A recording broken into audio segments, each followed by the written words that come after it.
మీతోని అంటే శ్రీకాంత్ చారి గారు హాస్పిటల్లో ఉన్నప్పుడు చివరిగా ఏం చెప్పారమ్మా మీతో? నేను తెలంగాణ కోసమే పోసుకున్నాను. ఒకవేళ నేను తెలంగాణ రాకుండా మళ్ళీ చచ్చిపోతా కానీ ఒకటే జననం ఒకటే మరణం మమ్మీ మమ్మీ మమ్మీ బూటు కూతలు ఊట చేస్తే మా శ్రీకాంత్ పిలుస్తుండు హాస్పిటల్లో ఉన్నాయని నన్ను ఎందుకు పిలుస్తారు అలా కొన్ని ఉన్నట్టుంది అనుకున్నాను.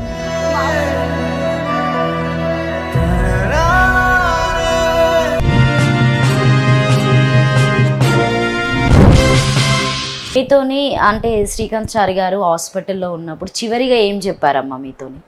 కాలింది ఏం నాకు తెలియదు. కాలింది ఇట్లా మామూలు బాంబు వేసిరు, పిల్లలు ఆడుకునేదంటే సెట్ కాలిందంటే మామూలు కాలింది అనుకున్నా. మా ఊళ్ళో డాక్టర్ను మా సారు మా అత్తయ్య దగ్గర ఉన్నాడు. మా అత్తయ్యని తోలొస్తాను పోయిండు. మొత్తం కాలిండు శ్రీకాంత్ సీరియస్గా ఉంది, మీ చెల్లెని తీసుకొని రమ్మని డాక్టర్ ఫోన్ చేస్తే నన్ను కారు తీసుకొని పోతురు. నేను రేణుకెళ్ళమ్మ కాడికి పోదాం మమ్మీ, మనం పొద్దున్నే ఆదివారం నువ్వు ఇంటికి పోయిరా, నేను ఇక్కడ వస్తా అని చెప్పేసి నన్ను శనివారం నాడు ఎల్బీనగర్ రింగ్ రోడ్లో బస్సు ఎక్కించిండు. ఆడంగా నేను వస్తా అని చెప్పిన. అన్నీ గుడికాడికి పోదామని పొద్దున్నే స్నానం చేద్దామని చదువుకుంటున్నాను. వేరే వాళ్ళు ఎవరో వచ్చిర్రు, మీ శ్రీకాంత్ పెళ్లి చేస్తారని. 7 గంటలకే వచ్చిర్రు. మా శ్రీకాంత్ 21 సంవత్సరమే ఉన్నాడు అని అంటే, 21 సంవత్సరం అయితే వెనకటి కాలంలో పెళ్లి చేయలేదంటే, నేను పెళ్లి చేయను ఏం చేయనన్నా. వాళ్ళకే టీ పెట్టిద్దామంటే ఒకళ్ళ పాలు బోర్లు పడాయి. మళ్ళీ పాలు బోర్లు పడాయని మాకు ఒక ఆమె బలిజామ పాలు పోస్తుంది. మళ్ళీ ఆమె హైదరాబాద్కి వస్తుంది. నేను ఇప్పుడే తోడేద్దాం అనుకున్న బిడ్డ పాలు పడ్డాయని ఉన్న పాలు లాగా పోసి ఆమె వచ్చింది హైదరాబాద్కి. ఆమె దిగిందట హైదరాబాద్ ఎల్బీనగర్ రింగ్ రోడ్ల కాడ. దిగంగానే బాగా కాలుకుంటూ అక్కడిక్కడ ఉరుకుతుందట. ఆమె మా ఇంటి పక్క ఆమె. కానీ మా శ్రీకాంత్ని ఎప్పుడో చూసింది కాబట్టి ఇంత పెద్దగా ఉన్నాడా అని ఆమె వాళ్ళు గుర్తుపట్టలేదు. మా చెల్లె బొంబాయి నుంచి వస్తుంది, ఆడ సిగ్నల్ కాడ ఆపుతారు కాడ ఆగింది. కానీ మా అక్క కొడుకు కూడా మా చెల్లెకి తెలియదు, చింతలకుంటలో ఉంటుంది మా చెల్లె కూడా. ఇప్పుడు ఆమె ఇట్లా పాలు బోర్లు పడుతున్నాయి, మాకు ఉక్సలట ఆమె ఉన్నది. ఇంట్లో ఈ ముందర అన్నీ నెగడు పెట్టినట్టు కొడుతుంది, కట్టెలతోటి మంట పెట్టకుండా పెట్టినట్టే కొడుతుంది కళ్ళకి అట్లా. లచ్చమ్మ మరి ఎందుకు నాకు ఇట్లా అనిపిస్తుంది అంటే, బిడ్డ నీకు ఏదో అపసవ్యం జరుగుతుంది అక్కడ, మీ వాళ్ళకి ఎవరికో ఏమో అవుతుంటేనే నీకు ఇట్లా వస్తుందమ్మా, ఇది వెనకటి నుంచి అయినా కానీ పెద్దలు చెప్పినట్టు కూడా ఏదన్నా అపసవ్యం అయితేనే ఇట్లా వస్తుందని. ఎవరికైతుంది నాకేం అర్థం కావట్లేదు. మా శ్రీకాంత్ కన్నా ఫోన్ చేస్తా అంటే ఒకళ్ళు 7:30కే వెళ్ళి ఇంట్లోకి వెళ్ళి 7:30కే చేతుల రింగులు మెడ చేయి తీస్తుంటే మా అన్నయ్య ఎల్బీనగర్లో ఉంటాడు. ఎందుకురా ఏడిపోతావు నువ్వు రింగులు ఇట్లా తీస్తున్నావు అంటే, ఏం లేదు నువ్వు బయటికి పోయి ఇట్లా ఏమన్నా చేసావు అంటే, ఎవరైనా కొట్టేవు తిట్టేవు అంటూ నీకు ఈయన చేసుకోమని అనట్లేదు అని అంటే, నేను ఎవ్వరు తిరుగుపోను కదా అంకుల్ నీకు తెలుసు కదా అన్నాడట. అన్నాడు. మా అన్న స్థానానికి పోయేసరికల్లా రోడ్డు మీదకి వచ్చేసి వాని ఫ్రెండ్ క్లాస్మేటే ఉండు, ఒక మాలూరు అబ్బాయి, మోత్కూరు అబ్బాయి, ఆయన పక్కకే ఉండు. మరి అమ్ముండ కూడా అయినా పోసుకోవద్దు శ్రీకాంత్, నా నెంబర్ ఉంది నా దగ్గర, 2 సంవత్సరాలు తిండి పెట్టిన అబ్బాయికి. మరి మీ శ్రీకాంత్కి ఇట్లా పోసుకుంటుండే అంటే నేను మా వాళ్ళకు ఎవరికన్నా ఫోన్ చేసావు నేను చెప్పు కదా. ఫోన్ ముందుగానే ఆ ఫోన్లో ఒక 5-6 వేలు ఉన్నాయి, నేను పోతప్పుడు ఇచ్చిపోయినా. ఆ ఫోన్లో డబ్బులు, ఫోను, సెల్లు, రింగులు తీసిండు, ఆ పోరని చేతికి ఇచ్చిండు, ఆ అబ్బాయి పోసుకుండు. వంటలు వండి ఎగురుతుంటే మరి ఆ పిల్లగాడన్నా ఒక సెట్టో దీదితో వచ్చు కదా. ఇక వాడు కూడా ఏం చేయలేదు. నేను కాలిన తర్వాత హాస్పిటల్కి పోయి ఎల్బీనగర్ కార్ ఆగింది. ఈ మాంసము చుక్కలు ఇట్లా శబాలు చచ్చిపోతే బుద్ధలు ఉంటాయి కదా, ఆ బుద్ధలు ఉన్నాయి, ఆడింత వాసన వస్తుంది. నాకు వాంతికి వచ్చినట్టు అవుతుంది. జర ముందుకు తీసుకుపోయి కారని వాళ్ళనన్నా అంటే, కొంచెం ముందుకు తీసుకుపోయి వాళ్ళే కూర్చొనుకుంటారు. ఇదే శ్రీకాంత్ గాలిలో ప్లేసు, ఇక్కడనే శ్రీకాంత్ మాంసము తల్లితో చెప్తే ఇప్పుడు ఈయనే దిగి బతుకుంటారు, మనకి బట్టలేమని వాళ్ళే అనుకొని అపోలో హాస్పిటల్కి ఈ టైంకి పోయినాం. పోగానే మొత్తం తెల్లగా ఉంటాడు కదా, ఇది మొత్తం ఊసిపోయింది, స్కిన్ మొత్తం ఊసిపోయింది. ఏడ్చిండు నన్ను చూసి, ఎందుకు నాన్న నేను ఎట్లా చదువుకున్నా కూడా కానీ ఎందుకు అట్లా పోసుకుని ఎవరు బతకలేక నీకు ఎవరు అప్పులా అక్క చెల్లెల పెళ్లి చేయలేకనే, అమ్మ నాన్న చాదలేకనే, నాయన ఈ కాలు మొత్తం కొడుక ఇట్లా చేతులు తీసుకొని ముద్దాడబోతారు ఇట్లా చేతులకు వస్తుంది, ఇట్లా చెంపల పెట్టేసరికల్లా. మమ్మీ నువ్వు బయట ఎవరు తిట్టకు మమ్మీ, ఎవరిని ఏమనకు, నేను తెలంగాణ కోసమే పోసుకున్నాను. ఒకవేళ నేను తెలంగాణ రాకుండా మళ్ళీ చచ్చిపోతా కానీ నువ్వు ఎవరు తిట్టకు మమ్మీ అంటే, ఎవరైనా పోసిరా చెప్పురానా అంటే, ఎవ్వరు పోయేలా మమ్మీ నేనే పోసుకున్నాను అన్నాడు. ఇక ఒక్కటే మాట ఆయనతో నేను మాట్లాడాను. మళ్ళా చనిపోయినంత వరకు నాకు స్లో లేదు, నాకు ఖాళీ లేదు మనుషుల మీద. ఇక బయటనే నేను చచ్చిపోతానే పోతాను అన్నట్టుగానే ఉన్న పరిస్థితిలో ఇక నేను ఆయన దగ్గరకు పోలేదు. లాస్ట్ రోజు చనిపోయే రోజు నేను వరం ఝాన్సీ కాసం సత్యనారాయణ అంటే ఆయన మన బీజేపీ మేడం సరిపోయింది. వాళ్ళు పోయేసరికల్లా మేడం మా మమ్మీకి ఇంత అన్నం తినిపించి ఇంటికి తీసుకుపోరు ఫస్ట్, తర్వాత అన్నం తీసుకుపోరు, నాకు ఇంకో 30-35 నిమిషాల్లో నేను చచ్చిపోతా, నాకు ఆయాసం చెప్పాడా, నాకు ఆయాసం అవుతుంది, ఊపిరితిత్తుల శ్వాస ఆడట్లేదు, నేను చచ్చిపోతాను మేడం, ఫస్ట్ మా మమ్మీకి అన్నం తినిపిపోతాను చెప్పినట్ట. ఆ మేడం కొంచెం అన్నం కలుపుకొని వచ్చి తినిపిస్తుంటే వద్దు మేడం వద్దంటే అమెరికా నుంచి డాక్టర్లు వచ్చారు. మరి డాక్టర్లతో నువ్వు మాట్లాడదు తల్లిగా, ఏం మాట్లాడతావు, నీ కడుపులో అసలు లేదు, కూర్చోట్లేవు కదా, వాళ్ళు మరి ఎక్కువ నీతోటే మాట్లాడతారు అని 2 ముద్దలు తినిపి కూడా నేను తినలేదు. అట్లా అంటున్నా కానీ 8:30 అయింది. మేము ఈ ఎమర్జెన్సీ వాటి పక్కకేమో ఒక్కొక్క రూమ్ ఇచ్చారలా వండుకున్నాం. నిజంగానే పిలుస్తున్నట్ట, ప్రాణం పోతుంది. మమ్మీ మమ్మీ మమ్మీ అని 3 కూతలు ఊట చేస్తే మా శ్రీకాంత్ పిలుస్తుండు, హాస్పిటల్లో ఉన్నాయని నన్ను ఎందుకు పిలుస్తారు, అలా కొన్నట్టు అనుకున్నాను.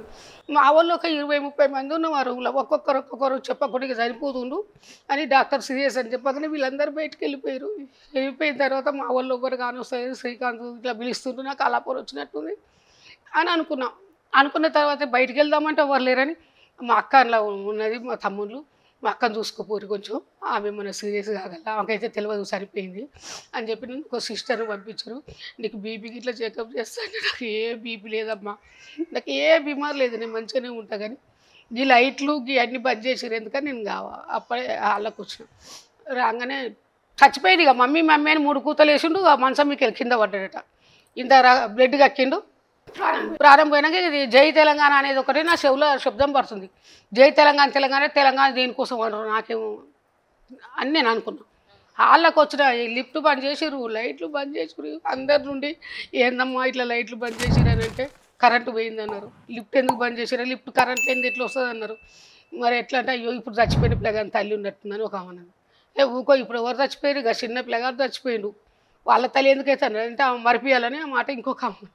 అట్లా అయితే మీకు వెళ్ళి ఇక ఊరికే కిందకి వస్తారు కదా 100 మంది పోలీసు వాళ్ళు, మా వాళ్ళు పిల్లలేరు. నా కొడుకుని ఏం చేశారని నేను బాగా తలకాయ గుద్దుకుంటుంటే ఎర్రబెల్లి దయాకర్రావు వచ్చారు. నీ కొడుకు ఉస్మానియా హాస్పిటల్ ఉండమ్మా, అమెరికా డాక్టర్లు వచ్చారు, ఆడికి తీసుకురమ్మంటే ఆడికి పోయిండు అని. మరి వీళ్ళందరూ ఎందుకు సార్, ఇవి పోలీసు వాళ్ళు వీళ్ళందరూ ఎందుకు వచ్చారంటే వాళ్ళు వేరే పనికి వచ్చారు, వాళ్ళు ఆ పోలీసు వాళ్ళ కోరుకో యాక్సిడెంట్ అయిందట, వాళ్ళు వచ్చారని చెప్పేసి దయాకర్రావు చెప్పి, లేదు నా కొడుకే ఎక్కడో పోయినని, నీ కొడుకే పోయిండు ఉస్మానియాకే పోయిండు, దాన్ని ఆ కార్యక్రమం తీసుకుపోతాను.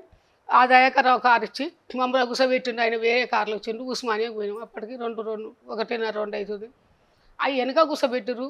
మరి హాస్పిటల్ ఉంటే నా కొడుకు వాటికి తీసుకుపోవాలి, కానీ నన్ను గీసి ఎట్ల కింద కూర్చోబెట్టరు, అన్ని కాకలు పిట్టలు తిరగసాటున్నాయి అని చెప్పి భయం అవుతుంది నాకు. అప్పటి వరకు నా కొడుకు చచ్చిపోయింది.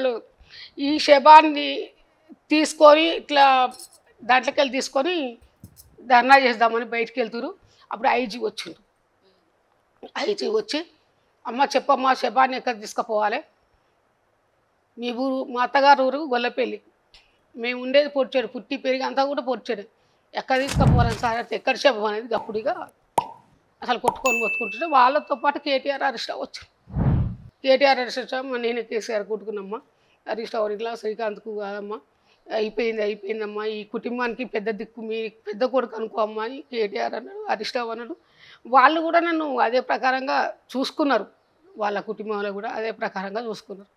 అంతా చదువుకొని అట్లాంటి కొడుకు చనిపోతే ఇవాళ ఏం లేనోడు ఏ ఉద్యమాలలో పనిచేయని వాళ్ళకు పదవులు వచ్చి ఏ శ్రీకాంతాచారిని నేను అనేది ఏంటంటే పదవులు కాదు మొత్తమే మర్చిపోతున్నారు.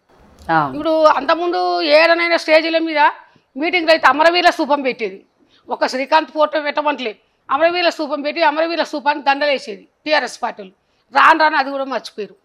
ఇంకా వర్ధంతి జయంతి అయితే నాయన నరసింహారెడ్డి గారు ఉన్న రోజులు ఆయనే చేసిండు, ఎలిమినగర్ అన్నీ రెడీ చేయించి నన్ను ఫోన్ చేసేది.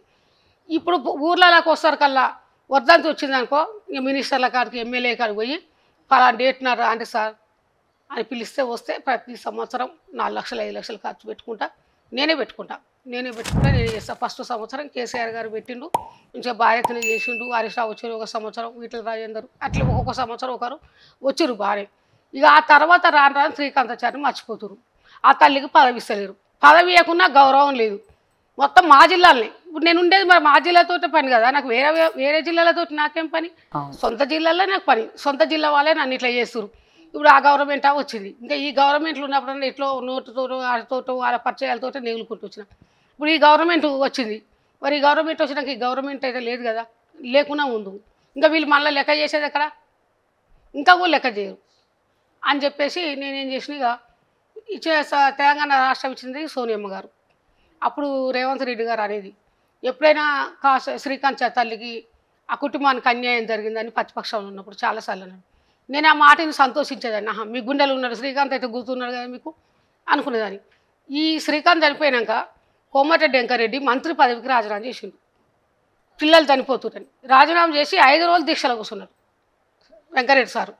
కూర్చున్న తర్వాత నేనే దీక్ష కూర్చునే రోజు నాతోటే దండలు ఇప్పించుకుంటూ సారు 5 రోజులు దీక్ష చేసిండు. మరి అలాంటి కోమటిరెడ్డి వెంకరెడ్డి గారు, రేవంత్ రెడ్డి గారు ఎప్పుడు మాట్లాడినా వెంకరెడ్డి, రేవంత్ రెడ్డి, మన ఈయన రఘునందరావు మాట్లాడతారు శ్రీకాంత్ గురించి. ఇంకా మిగతా వాళ్ళు ఎవ్వరు కూడా వాళ్ళ పేరు ఎత్తేది లేదు, కనీసం అలా మాట ఎత్తేది లేదు. ఏది మా సొంత పార్టీలో అయినా టీఆర్ఎస్ వాళ్ళు. అట్లాంటి పరిస్థితుల్లో బాధ తట్టుకోలేకపోతున్నా నేను. మండల నాయకులు ఇంకా దరిద్రం. మా మోత్కూరు మండలంలో విగ్రహం పెట్టనీయలే, ఇంత దేశం అంతా పెట్టిన విగ్రహాలు, మా మోత్కూరు మండలంలో ఇంతవరకు విగ్రహం పెట్టలే. ఎవరిది ఇప్పుడు ఎక్కడెక్కడో సచిన వాళ్ళే పెడుతురు. నా సొంత మండలం సొంత కాన్స్టిట్యూన్సీలో విగ్రహం కూడా పెట్టడానికి ప్రోత్సహించలేరు. నా కొడుకు విగ్రహం నేను పెట్టుకుంటా, అది పద్ధతి కాదు కదా. ఇన్ని దిక్కుల విగ్రహాలు పెట్టిరు. ఎల్బీ నగర్లో అయితే నాయన నరసింహారెడ్డి కొట్లాడి అసలు విగ్రహం పెట్టారంటే ఎవర్రా, అందరేమో విగ్రహాలు పెడతారు. ఆ పిల్లగాడు నడి రోడ్లో చచ్చిండు, నాకు తెలంగాణ కోసం చచ్చిందని పోయి ఆ భూమి పూజ చేస్తాను స్టేషన్లో వేస్తే పోయి ఇద్దరు పోయి గుంజుకొచ్చినాం, నేను సార్ పోయి అదిరిచ్చి బెదిరించి అట్లా చేసినాం. మరి వీళ్ళకి ఎందుకు లేదు. ఈ నవంబర్ 29 తారీఖు నాడు కేసీఆర్ కాలిన ఫోటో ఇస్తారు, దీక్ష దివానా చేస్తారు, అది దీక్ష పట్టిన ఫోటో ఇస్తారు. అదే శ్రీకాంత్ కాలింది అదే రోజు కదా, మరి శ్రీకాంత్కి ఎందుకు దీక్ష దివానా చేయరు? ఆయన విగ్రహాలు ఉండొచ్చు, లేదా ఆయన గిట్లాడు పోస్టర్ పెట్టి కూడా చేయొచ్చు కదా. అది నా బాధ. ఎంతసేపు చెప్పు కేసీఆర్ గారిని చూపిస్తారు, బతుకున్న ఆయనను చూపిస్తారు, చూపియాలి. సరే ఆయన దీక్ష పట్టిండు, తెలంగాణ రాష్ట్రం వచ్చింది, ఆయన ఎంతో పోరాడిండు, వచ్చింది కాదంట్లో. ఆయనతో పాటు ఈ శ్రీకాంత్ది కూడా గిత్త ఫోటో వేస్తే అది దండలు వేస్తే అయిపోతుంది కదా, తల్లిగా నాకు తృప్తి ఉంటుంది కదా. ఇక రాను శ్రీకాంతాచారి పేరు ఉండొద్దు. శ్రీకాంతాచారి నేనన్నా కేటీఆర్ వాళ్ళను మరి అన్నీ నేనన్నా ఒక కాలేజీ పేరు, ఒక ప్రాజెక్టు పేరు, ఏదో ఒక పేరు పెడితే బాగుంటుంది అని చెప్పేసి నేనన్నా. ఎప్పుడు గుర్తుండిపోయేలా కోరుకుంటున్నారు పోయేలాగా అని నేనన్నా. అంటే ఏమన్నారంటే ఎవ్వరనలే, మా కాన్స్టిట్యున్సీ ఎమ్మెల్యే గాదర్ కిషోరే నన్ను బాగా విమర్శించేది. రెండోసారి టికెట్ అడిగినప్పుడు కూడా నీకెందుకు టికెట్ అన్నాడు నన్ను, డైరెక్ట్ అన్నాడు, నీకెందుకు టికెట్ అన్నాడు. మరి నీకెందుకు అని నేనన్నా. నాకెందుకని అంటావు, నేను ఉద్యమాలలో పాల్గొన్నా, నువ్వు ఉద్యమాలలో పాల్గొన్నా, ఒకసారి ఎమ్మెల్యే పోయి నువ్వు, మరి నా కొడుకు ప్రాణం ఇచ్చిండు, నేను ఒకసారి నాకు టికెట్ ఇచ్చిరు ఓడిపోయినా, నన్ను ఎందుకు నువ్వు టికెట్ వద్దంటున్నావు. బాగా నాకు టికెట్ నాకు ఏది రాని కారణం కూడా వాళ్ళే. ఏమి ఇవ్వద్దు, ఏరున్నా నీ పేరు ఊర్లో పోయినాం అనుకో దండలేమంటే ఏముంది ఆయనకు దండలేయా, ఏముంది శ్రీకాంత్ ఒకసారి వచ్చిండు ఊర్లకు. వీళ్ళు కార్యకర్తలకు రామశాఖ అధ్యక్షుడు దండలు చేసి నేను దండలు ఊక దండలు అని చెప్తారని వెళ్ళిపోయాడు. అట్లా మస్తు బాధ అనిపించింది. మరి నువ్వే అట్లా అంటే కిందోడు ఏమనుకుంటాడు, ఎమ్మెల్యే ఆయన సత్యనారాయణ ఇదని లేదు, మనకేం అవసరం రాని అనుకున్నాను అనిపిస్తుంది కదా. అందుకోసమని నేను ఎందుకు శ్రీకాంత్ను మర్చిపోవాలి, ఎందుకు మర్చిపోతున్నారు? ప్రతిపక్ష పార్టీ వాళ్ళేమో శ్రీకాంతాచారి పేరు ఎత్తారు, మీరు ఎందుకు ఎత్తారు? మంచిగా 5-6 ఏళ్ళు బాగా చేసారు. 2009 నుంచి 2014 దాకా శ్రీకాంత్ పేరు కాదు, నా కుటుంబం కాదు, ఎప్పుడైనా తిని అబద్ధాలు ఆడకూడదు. టీఆర్ఎస్ పార్టీలు వాళ్ళందరూ మంచిగానే చూసుకున్నారు.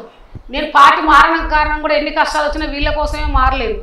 ఇప్పుడు ఏం చేసినంటే మరి అంతా అన్నిసార్లు అన్నారు. సో ఇచ్చిన తెలంగాణ రాష్ట్రం ఇచ్చింది సోనియమ్మ గారు, ఇక రేవంత్ రెడ్డి గారు కూడా ప్రతిసారి శ్రీకాంతాచారిని పేరెత్తింది. నేను కూడా సోనియా గాంధీ రుణం తీసుకుంటాను. లేకపోతే నా శ్రీకాంత్ లాంటి తెలంగాణ ఎక్కుంటే ఇంకెంతమంది పిల్లలు బలిదానాలు అయ్యేది అని చెప్పేసి కూడా నేను పార్టీ మారడం అయింది.